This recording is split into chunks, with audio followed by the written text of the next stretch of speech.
오늘은 신명기 21장 1절에서 14절까지만 좀 살펴보겠습니다. 총 21장에 5가지 종류의 법이 등장하고 있는데요. 짧게씩, 그죠? 이 5가지 법들을 지금까지 우리가 앞에서 다루었던 방식대로 하나의 주제로 모아서 설명드리기가 참 곤란하다, 이런 생각이 제가 들었습니다.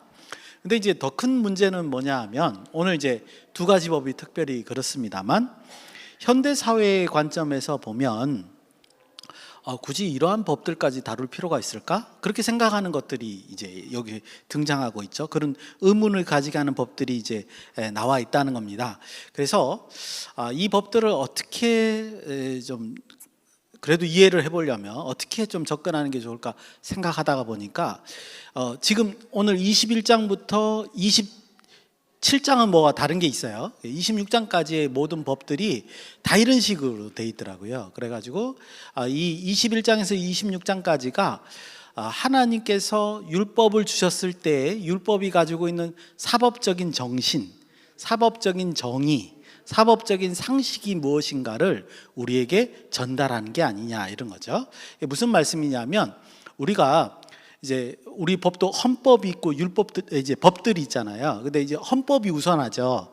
헌법이라는 거는 우리가 잘 아시다시피 이런 겁니다. 우리 사람들의 그 자유를 제한하는 거예요, 헌법은 기본적으로. 근데 왜 사람들의 자유를 제한하냐 하면, 우리가 너무 자유를 부려가지고 남의 자유를 훼손시킬까봐 최소한의 경계선을 만들어 놓은 게 헌법이거든요. 그러다 보니까 헌법은 굉장히 규정적일 수밖에 없고 큰 테두리만 만들 수밖에 없죠. 그렇지만 헌법이 그런 테두리를 만드는 걸 가만히 들여다보면, 다른 법에 어떤 법들이 이제 실현이 되거나 그렇게 할 때, 적용될 때 그 테두리라 그럴까요? 기준선이라 그럴까요? 그걸 알려줍니다. 우리는 그런 이제 사법 정신이라고 하죠. 그런 것을 이 율법도 마찬가지로 이제 우리에게 보여주지 않느냐, 그런 사법적인 정의가 뭔가에 대해서 이 법들을 좀 다뤄볼 필요가 있겠다. 왜냐하면 지금 이 법들은 현대사회에서는 이거 지금 또 이게 필요해? 이렇게 말하는 거, 이건 너무한 거 아니야? 이런 생각이 들 만한 법들이 지금 나와 있기 때문에 그렇다는 겁니다. 그래서 아마 26장까지는 계속 그렇게 율법에서는 이런 것들을 강조하는구나, 이 사법적인 상식이 뭔가를 좀 살펴보는 관점으로 한번 가보겠습니다.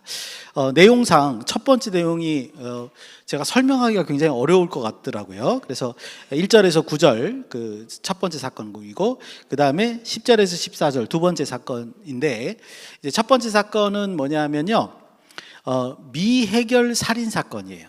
그러니까 누가 살인을 저질렀는지 몰라요. 근데 이 살인 사건이 벌어졌어요. 이럴 경우에 어떻게 처리할 것이냐. 현대로 말하면 이제 경찰서에서 다 알아서 하죠, 그죠? 그리고 뭐 과학수사대에서 이런 걸 담당할 겁니다. 그런데 이제 고대 사회에서는 어떻게, 율법에서는 이걸 어떻게 얘기하고 있냐, 이런 얘기를 좀 볼 거고요. 두 번째 단락은 뭐냐면, 전쟁에서, 이건 이제 현대의 법으로도 이건 조금 이상하게 보일 수 있는 거지. 전쟁에서 여자 포로가 있는데 그 여자 포로를 아내로 삼고자 하는 경우, 이럴 경우에 어떤 절차를 거쳐서 아내를 삼아야 되는가, 이런 걸 설명해 놨습니다.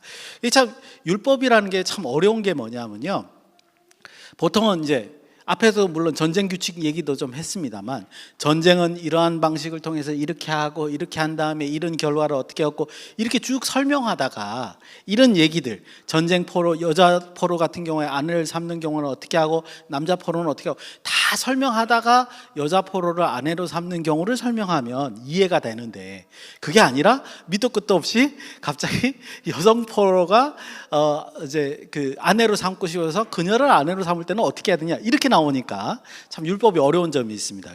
율법은요, 모든 것을 설명하는 게 아니라 아주 어쩌면 예외적인 사항을 설명하면서 오히려 이런 경우에 이렇게 대우를 하고 이렇게 처리를 하니까 하나님의 원하시는 뜻이 것이 이렇구나. 그러니까 상식적인 거는 상식적으로 처리하게 두고 예외적인 걸 들어서 그런 경우에 하나님의 뜻이 무엇인가를 오히려 드러내는 그런 방식의 율법이 소개되고 있다는 점. 이게 여기만 그런 게 아니에요.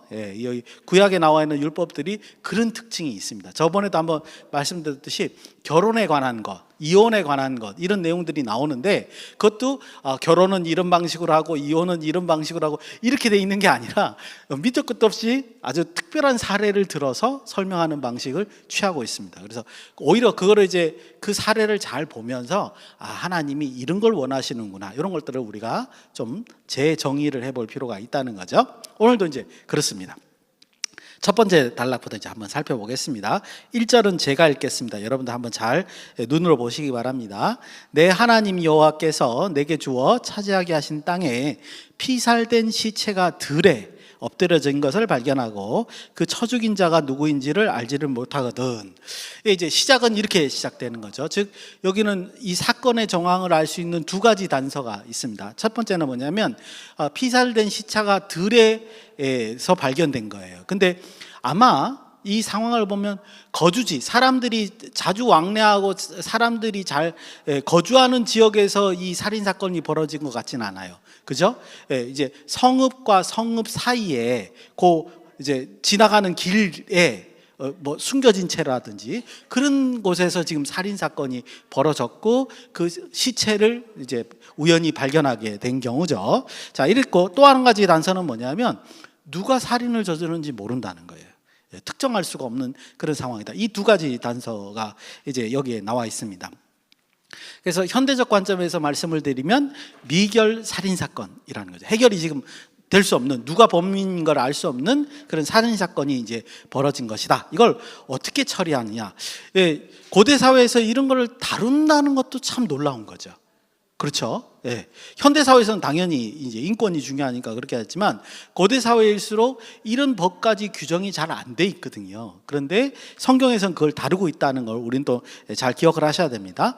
자, 근데 이 내용을 제가 먼저 읽어보니까요, 묵상을 해보니까 다른 율법에 있는 그 법들과 그 규정들과 이렇게 비교를 하다 보니까 이것이 어떤 특별한 방식이구나라는 걸 제가 이제 깨달았습니다. 그러니까 우리 2절부터 읽기 전에 제가 말씀드려야 될 게 있어요. 자, 이 방식이 뭐냐? 제가 보니까요, 제의적인 정결 규례 과정이에요. 그러니까 제사에 깨끗하게 하는 것, 깨끗하게 하는 정결 규례 중에 하나와 비슷한 방식이다라는 걸 깨달았습니다. 그래서 이거를 이 지금 해결 살인 사건을 정결 규정에 따라서 지금 처리하고 있다라고 이해하는 게 올바른 것으로 보입니다. 왜 그러냐면 내용을 보니까요, 하나님의 약속의 땅에서 피 흘림이 생기면, 땅에 피가 묻어지면 그 땅이 부정하다는 거예요. 그래서 그 부정함을 반드시 해결해야 된대요. 깨끗하게 해결해야 된다는 거죠. 그래서 그 부정한 걸 정결하게 하는 의식을 치러야 된다. 이렇게 지금 설명하는 것 같이 보인다. 이런 말씀이죠. 그런 관점으로 한번 2절부터 내용을 보겠습니다. 절차가 어떻게 되느냐. 2절 먼저 이제 그 아까 말씀드린 성읍과 성읍 사이에서 이제 살인 사건이 벌어졌어요. 그러면 먼저 그 살해 현장으로부터 가장 가까운 성읍이 어디냐? 장로들이 나와서, 주변 성읍들의 장로들이 나와서 측정을 합니다. 이것도 참 공정한 것 같아요. 왜 그런가는 조금 이따 말씀을 드리겠습니다. 그 다음에 제일 가까운 성읍을 선정을 합니다. 그러고 난 다음에 3절에 가니까 그 가까운 성읍, 가장 가까운 성읍의 장로들이 암송아지, 매지도 않고 부리지도 않았던 암송아지 한 마리를 택합니다. 이제 뭔가 제사나 정결 과정에 쓰이겠죠, 이 암송아지는요. 취하고 4절, 물이 항상 흐르고, 이것도 굉장히 중요한 것 같아요. 경작한 적이 없는 골짜기로 그 송아지를 끌고 와서 송아지의 목을 꺾습니다. 그러니까 송아지를 죽이는 거죠. 근데 여기서 특이한 거는 뭐냐면 피를 내지 않는다는 점입니다. 이런 점들이 아주 제사라 보기에는 좀 다른, 제사의 어떤, 제사는 분명히 피 흘림으로 죄사함이 있거든요. 근데 여기는 이제 피 흘리지 않고 목을 꺾었다, 이렇게 지금 표현이 되어 있는 거 보면 피를 흘리지 않는 건 거고, 그리고 장소가 굉장히 특별하죠. 물이 항상 흐르는, 이제 이스라엘 지역에는 물이 흐르다가 마는 곳도 있는데 물이 항상 이렇게 흐르는 곳, 그것을 선정해서 그 골짜기로 가서 이제 그 송아지의 목을 꺾는 그런, 분명히 이게 무슨 의식과 관련이 돼 있는 거죠. 그렇게 이제 절차를 합니다. 그리고 이제 이것이 정결 처리 과정의 준비 과정으로 보여집니다. 6절에서 8절은요, 이제 준비가 다 됐으면 그 다음에 이제 정결 의식을 어떻게 처리하는가를 이제 보여주고 있습니다. 6절에서 8절 우리 같이 한번 읽어보겠습니다. 그렇게 이제 생각하시고 이런 준비 상태에서 어떻게 의식을 치르는가를 한번 보시겠습니다. 시작. 그 피살된 곳에서 제일 가까운 성읍의 모든 장로들은 그 골짜기에서 목을 꺾은 암송아지 위에 손을 씻으며 말하기를 우리의 손이 이 피를 흘리지 아니하였고 우리의 눈이 이것을 보지 못하였나이다. 여호와여, 주께서 속량하신 주의 백성 이스라엘을 사하시고 무죄한 피를 주의 백성 이스라엘 중에 머물러 두지 마옵소서 하면 그 피 흘린 죄가 사함을 받으리니. 아멘. 여러분들 6절에서 8절 읽으시면서 뭐를 금방 탁 잡으실 수 있습니까? 기본적으로 제일 마지막 구절이죠, 그죠? 무죄한 자의 피 흘림을 하나님이 용서하셔야 된다는 거죠. 이것을 위해서 이런 절차를 치르는 겁니다. 아까 말씀드린 대로요, 땅에 무죄한 자, 죄가 없는 사람이 피 흘린 거, 그 피가 묻어지면 그 땅이 깨끗해져야 되는 거예요. 그래서 그것도 깨끗해야 되고, 그 다음에 죄인은 알 수 없으나 죄 저지른 거에 대한 용서함이 있어야 되는 거죠. 그 절차를 지금 이 정결 의식을 통해서 이제 해결하는 것을 우리가 그 목적을 분명히 이제 알 수 있습니다. 자, 이제 하나씩 설명을 드리면, 먼저 피살된 곳에서 가장 가까운 성읍을 선택한다. 아마 상식적인 수준에서, 그러니까 우리가 객관적인 수준에서 이 피 흘림에 대한 책임을 어느 성읍이 지어야 되느냐를 결정할 때 가까운 곳으로 하는 것 같습니다. 그게 상식적이겠죠. 왜냐하면 아무래도 가까운 곳에서 사람이 나와서 누군지는 모르겠지만 이제 살인을 저지를 경우가 많다는 거죠. 물론 이 사실을 알고 멀리 데리고 가서 살인을 저지를 수도 있는데, 그러면 사실은 어떻게 해요? 표시가 많이 날 수도 있고 더 어렵겠죠. 그러니까 상식적인 수준에서 보면 가장 가까운 성읍의 사람이 살인을 저질렀을 것이다, 이렇게 객관적으로 추정하는 것 같습니다. 그래서 그 성읍이 책임을 집니다. 어떻게 책임을 지는가 알 수 있냐면요, 먼저 그 성읍의 모든 장로들이 다 참석을 해야 돼요. 앞에 장로들이 거리를 측정할 때는 주변 성읍의 장로들이 대표로 나와서 거리를 측정하고요, 성읍이 한번 선정이 되면 그 성읍의 모든 장로들이 나와서 이 의식을 치러야 됩니다. 아마 장로들은 뭐죠? 그 성읍을, 백성을 대표하는 사람들이겠죠. 그래서 백성을 대표해서 그 장로들이 이 정결 의식을 치른다, 이렇게 이해하시면 되겠습니다. 그래서 형식적으로 그 성읍이 이 살인 사건을, 정결 의식을 이제 해결해야 된다, 이런 의미인 거죠. 그 다음에 이제 행위를 보시면 그들은 그 송아지 위에서 손을 씻습니다. 그러니까 아까 물 흐르는 것과 이제 상관이 있죠. 손을 씻으면서 뭐라 그러냐? 우리가 피 흘린 거 아니다, 하나님 앞에 이제 고백을 하죠. 그 다음에 우리가 이 살인 사건을 목격도 못했다, 누군지를 모른다는 거죠. 그러니까 만약에 누군지를 발견했다면 그 사람이 당연히 죄의 대가를 치러야 되는데, 알 수 없기 때문에 대가를 치를 수 없지만 어쨌든 우리가 저지른 것도 아니고 보지도 못했다. 그렇지만 하나님 용서를 구합니다. 우리 이 무죄한 피가 우리 성읍하고는 사실은 무관합니다. 하지만 우리가 정결의식으로 책임을 지겠습니다. 이런 이제 고백을 합니다. 그러면서 뭐 했다는 게 특별한 거예요? 손을 씻었다는 게 굉장히 특별하죠. 흐르는 물에 손을 씻어서 그 송아지 위에서 손을 씻는 게 무엇이냐? 사실은 성경이 말을 안 하기 때문에 정확하게 의미를 파악하기 어렵습니다. 하지만 요게 이제 다른 정결 규정과 비교를 해보면 대강 그 의미를 이제 파악할 수 있지 않을까, 그렇게 생각하는 거예요. 조금 이따 말씀드릴게요. 그 다음에 이제 세 번째는, 그리고 나면 하나님께서 무죄한 자의 피 흘린 죄를 제거하는 의식으로 받아들이신다는 거죠. 여러분들 늘 기억하셔야 됩니다. 우리가 죄를 지었잖아요. 근데 예수님의 피값으로 우리가 구원함을 받았잖아요. 그렇다고 해서 우리의 죄가 사실 없어지는 게 아니에요. 우리는 여전히 죄인인 겁니다. 다만 우리가 마지막 날 심판받을 때 우리의 죄의 대가를 예수님의 보혈로 대신한다는 거예요. 그렇죠? 우리가 죄인인 거는 변하지 않습니다. 우리가 교회 나온다고 해서 죄인이 없어지 의인이 되는 건 아니에요.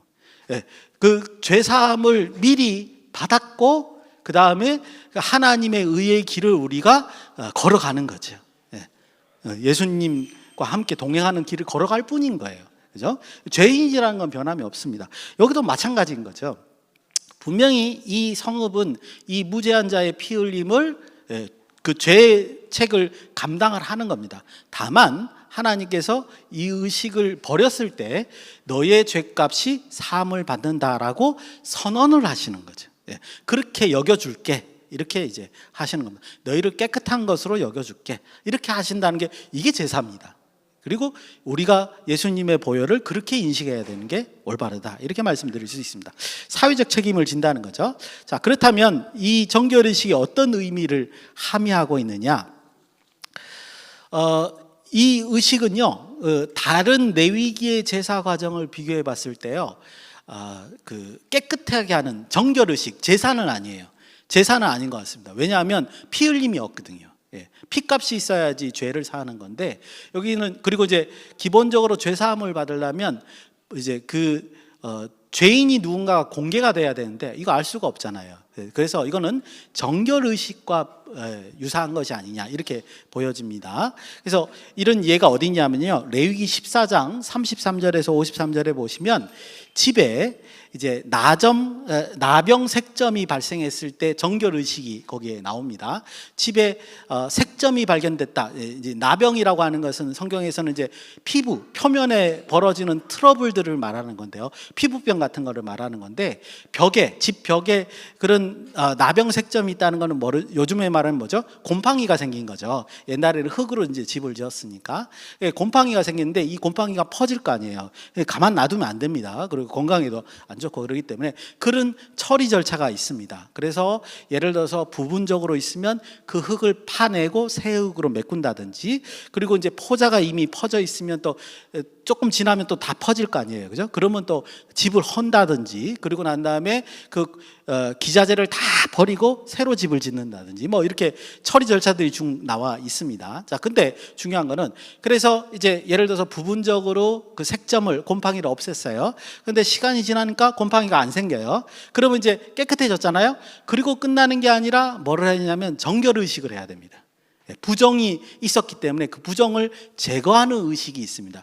그 중에 아주 특이한 점이 뭐냐면요, 새 2마리를 가져다가 한 마리는 이제 죽여서 이제 피를 만들고요. 우리가 이게 도대체 뭔지는 모르죠. 근데 또 한 마리는 살려두고요, 우슬초로 정결의식을 거쳐서 그 새를 이용해서 어떻게 하냐면 그 살아있는 새를 데리고 나가서 집 밖에 나가서 날려보냅니다.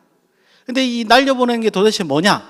학자들은 잘 모르지만 생각하기에 뭐라고 그러냐면, 집에 있는 부정을 이 새를 통해서 바깥으로 보내는 게 아니냐라고 해석을 합니다. 왜냐하면 집은 옮길 수 있는 게 아니니까. 그죠? 아예 파괴되지 않는 한 그런 방식으로 부정을 해결하는 게 아니냐. 이것도 어디서 사실은 힌트를 얻었냐 하면요, 레위기 16장에 보면 대속제일이 있잖아요. 그때 이스라엘이 1년에 이스라엘 백성들이 1년 동안에 부지간에 저지르는 죄, 숨겨진 죄를 누가 대속해요?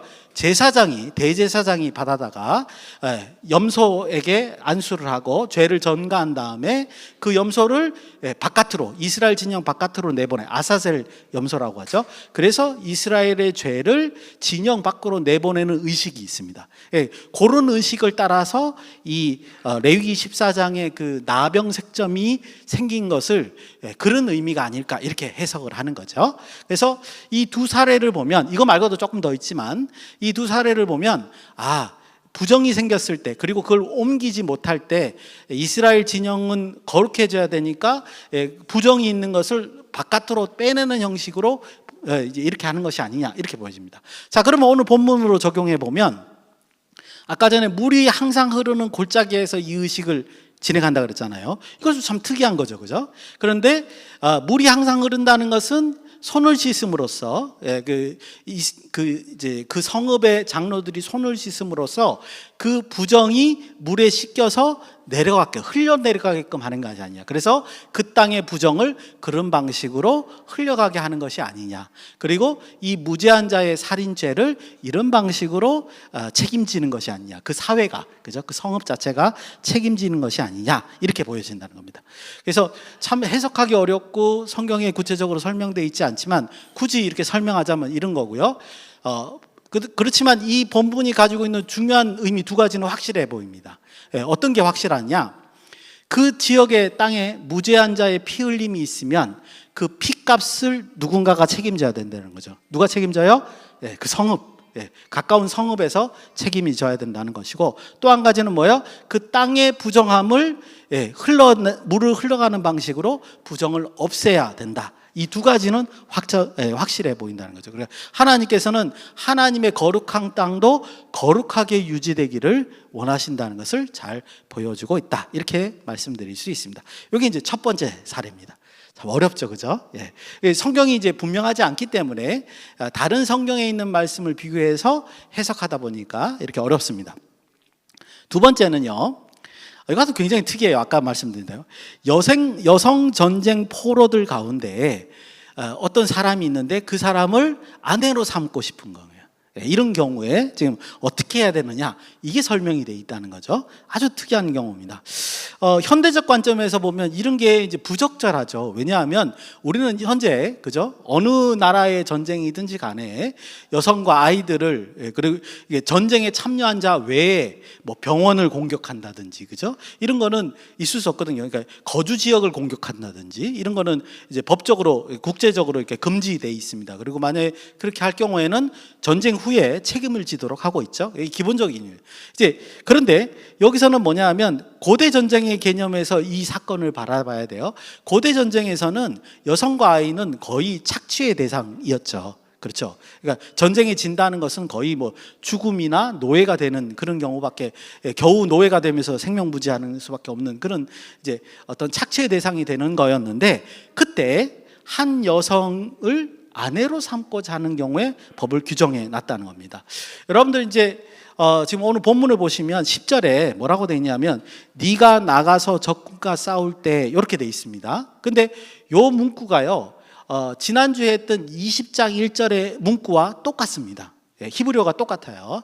근데 20장 제가 1절 부분을 해석하면서 뭐라고 그랬냐면 그 문구가 아마도 가나안 땅에서 벌어지는 가나안 땅의 백성들과의 전쟁 장면을 묘사하는 것 같다, 이렇게 설명을 드렸거든요. 그렇게 보이고요, 실제적으로. 그런데 만약에 같은 용어를 쓰고 있기 때문에 만약에 이것도 똑같이 10절에 있는 표현을 가나안 땅에서 벌이는 전쟁 가운데 여성 포로를 얘기하는 거면, 아까 설명드린 대로 뭐예요? 가나안 땅의 모든 백성들을 이미 하나님이 뭐 하신 거예요? 해렘하셨거든요. 그러니까 진멸하라고 하셨거든요. 심판이 벌써 내려진 거예요. 그들은 모조리 죽여라, 이렇게 심판해라, 이렇게 지금 돼 있는 상태라는 거죠. 그렇게 가정해 볼 수 있습니다. 이건 가정입니다. 그런데 이 진멸의 대상이 된 여성인데 이제 어느 병사가, 이스라엘 병사가 보고 그 여인을 아내로 삼고 시킨 거예요. 여기서 중요한 거 그겁니다. 여성 전쟁 포로 중에 한 사람을 성적인 어떤 대상으로 자기가 취하고자 하는 게 아니라 그녀를 아내, 정식적인 아내로 삼고자 하는 경우에 해당되는 거죠. 진멸의 대상이 됐다 할지라도 그런 걸 지금 설명하고 있다는 겁니다. 자, 그래서 이제 그녀에게 연연하여 아내를 삼고자 할 때, 그때 이 이제 법이 되고 있습니다. 그러니까 이 말은요, 고대 전쟁에서 착취나 어떤 어려움을 당할 수밖에 없는 여자나 아이 그의 대상에서 혹시 어떤 뭐랄까 사회적 지위의 회복을 받을 수 있는 경우, 이 경우를 설명하는 거예요. 우리 현대 사회에서는 이런 말이 안 맞지만 고대 사회의 관점에서 보면 굉장히 특이한 법이다, 이렇게 말씀드릴 수 있습니다. 자, 그러면 어떻게 그녀의 지위와 그녀의 권리가 회복되는지, 그것이 절차에 나와 있다고 저는 보여지는데 그 절차를 한번 살펴보겠습니다. 성경을 따라서 보면요, 첫 번째, 그녀를 집으로 집으로 데려가야 됩니다.